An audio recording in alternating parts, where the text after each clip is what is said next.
ആന്റണി തട്ടിലും കീർത്തി സുരേഷും ഒരുമിച്ചാണ് സ്കൂളിൽ പോയതെന്നും അവർ ഹൈസ്കൂൾ പ്രണയികളാണെന്നുവെന്നും അഭ്യൂഹമുണ്ട്. ഗോവ വിവാഹത്തിൽ കുടുംബാംഗങ്ങളും അടുത്ത സുഹൃത്തുക്കളും പങ്കെടുക്കും. അതിഥികളുടെ പട്ടിക ഇനിയും പുറത്തു വന്നിട്ടില്ല.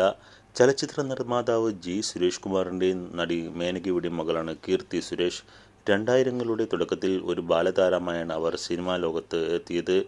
ഗീതാഞ്ജലി എന്ന മലയാള സിനിമയിൽ ഒരു പ്രധാന വേഷത്തിലാണ് അവർ അരങ്ങേറ്റം കുറിച്ചത്. ഇന്നവർ തമിഴ്, തെലുങ്ക് ചലച്ചിത്ര വ്യവസായത്തിലെ മുൻനിര അഭിനേതാക്കളിൽ ഒരാളാണ്.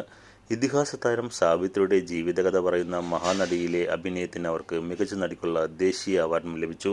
താൻ പ്രണയത്തിലാണെന്ന സൂചന അടുത്തിടെ നൽകിയ അഭിമുഖത്തിൽ കീർത്തി നൽകിയിരുന്നു.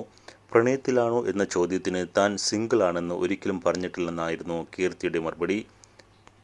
ചില നടന്മാരുടെ പേരുകൾ ചേർത്ത് വെച്ചാണ് വാർത്തകൾ വന്നിരുന്നത്. കോടീശ്വരന്മാരും ബിസിനസ് ടൈക്കൂണുകളും വരെയുള്ള ആളുകളുടെ പേരുകൾ പല സമയങ്ങളിൽ പുറത്തു വന്നിട്ടുണ്ട്.